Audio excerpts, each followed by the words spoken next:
Hey boys, it's HarmNone. Today we are customizing the Overflod Autarch. I will have another customization video out at the same time as this, so if you're interested, go and check that out. Both of the cars that I'm customizing today are on sale, and the sale is actually ending today. So let's get into the customization. Now I don't believe I've actually customized the Autarch on the channel before, so I'm interested to do this. We're gonna go all the way up on the armor, all the way up on the brakes.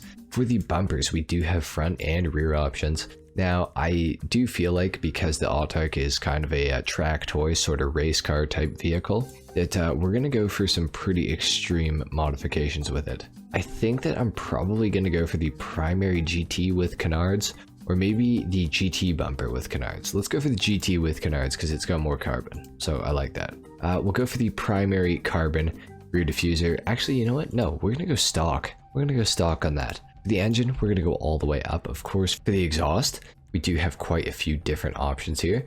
Not really sure why this car has a single exit exhaust by default, but we're definitely going to go for the dual aluminum exhaust. I like that look. For the fenders, we can add front canards. Oh my god, you can add even more canards. And of course, you can change the rear fenders as well. Oh, I see. Okay, ooh, I don't know how I feel about that. There's like a lot of carbon going on here, but at the same time, like it kind of looks sick. Let's go for the carbon vented rear fenders. For the front, I guess we'll add the front canards. Like, why not? Looks okay. For the front hood, of course, well, the front hood, the hood, oof, there's so much carbon. Kind of want to go crazy with it. Let's go carbon aggressor for the hood. For the lights, we are going to go xenon, of course. For the plate, yellow and black, as usual. For the respray, now this is where things could get pretty interesting. We could go for the crew color. It does look pretty good, I have to say. Or we could go for something like, oof, I don't know, there's so many good color combos. You know what, nautical blue. I don't know why that looks really good, but it definitely does. Nautical blue is sick. What else do we have here? I was thinking about a yellow. Race yellow does look sick with that carbon. I think we're gonna go race yellow. I really dig that look. For the secondary color, ooh, okay. We're probably gonna have to match it up with the race yellow because I feel like if we don't, it's gonna look weird. So we'll go race yellow on that. I'm sure we can add more carbon to it to just break up the color on the roof of the car a little bit because it is a lot up there. We can add skirts to this thing as well. I kind of like the stock skirts. We can go for the primary carbon skirts though. We're gonna go for that option. For the spoiler, we can go for a primary stock spoiler, secondary stock carbon as well.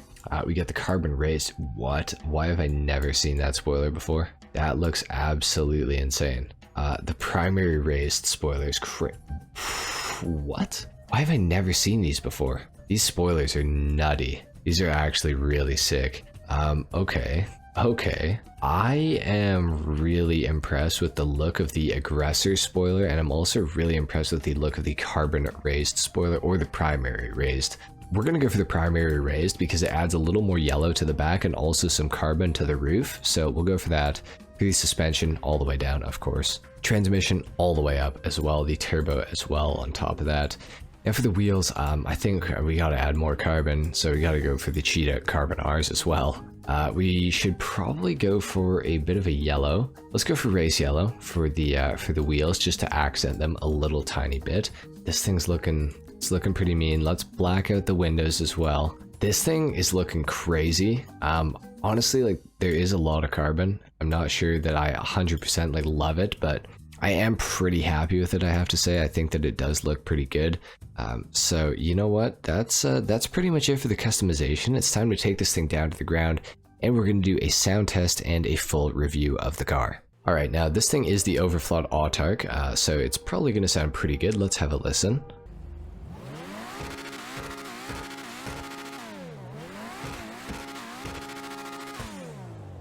It does have a pretty unique engine sound, I do feel like. I love how this thing looks in the sunlight. I think that this looks so damn good. Not gonna lie, that is super sick. Now the Autarch is not really a car that I remember driving a whole lot. I know that I used to have one of these, but I'm pretty sure I sold it for garage space to do customizations. So this is my only Autarch that I own right now. And from what I remember, it is a pretty good little car. Like I said earlier in the customization and review, this is a track toy type of vehicle. And I can honestly say, I mean, it's a fun vehicle to drive. It feels great. It's also pretty small as far as like supercars are concerned. I feel like this is definitely one of the smaller ones. It's actually almost the same size as the Balakan Prairie that's right beside us, which is pretty crazy. Usually supercars are quite large, and a lot of the Overflod cars are actually quite huge.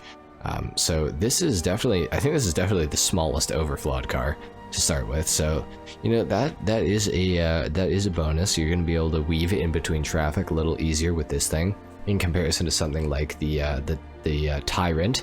The Tyrant is an absolutely massive car.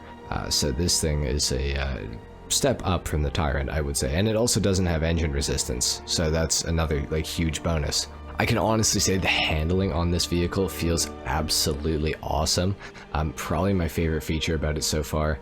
The acceleration is quite good too. Now, I do believe that the top speed on the Autarch here does suffer pretty heavily. However, the acceleration and the handling definitely can make up for it, in my opinion, because they are both really, really good.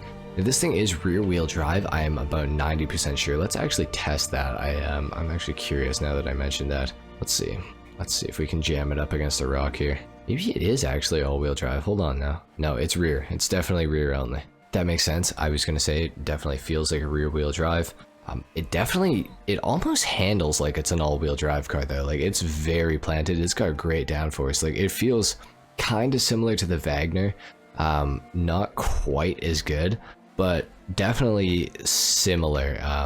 I would actually say that this thing feels like it has better like low speed grip than the Wagner. I feel like it's a little more capable around a lot of these corners. I do believe that the Autarch is just outside of the top 10 fastest supercars in the game now, obviously with the expanded and enhanced edition vehicles in GTA now. It's just outside. I want to say this thing's probably the 11 or 12th like fastest supercar in the game. I would say probably somewhere in that neighborhood. Definitely top 15 for sure. I'd go as far as to say top 13, like 100%. The Autarch is very solid. I could see why this thing was previously, I believe, the 8th fastest supercar in the entire game. It handles incredibly well. Like, you can be full throttle and just like weaving back and forth, and the car does not lose grip like whatsoever, which is super impressive. There's not many cars in GTA that will allow you to actually do this. Like, I'm actually shocked right now. The Autarch is super fun. Obviously the Autarch is still on sale when this video is going live. However, it will be off sale very soon. So as soon as the clock strikes 12 tonight and Thursday rolls around, the Autarch will no longer be on sale. So if you do want this thing, I'd say definitely pick it up as soon as possible, because it is on sale for a pretty fair price. I gotta say, I believe it's about 1.3 mil right now, which is a pretty damn fair price. Overall, the Autarch definitely gets my stamp of approval. I would definitely recommend this thing. It feels great to drive. It's very fun. In free mode, it's great. I'm sure even in supercar races, it's probably pretty good, especially if you're on the last gen consoles or PC without the expanded and enhanced edition HSW vehicles and things like that. The Autarch would actually fare pretty well in the supercars category, I do believe. So anyway guys, that is pretty much it for the customization and review on the Overflod Autarch. If you guys enjoyed this video, if you want to see more like this, a like is of course appreciated, if not dislike. Comment down below, let me know what you thought of my customization and the review of the vehicle. Subscribe if you guys are new, and make sure to go check out the other customization that I'm dropping today. Anyway guys, thank you so much for watching. I will see you in the next video. Until then, take care. Peace.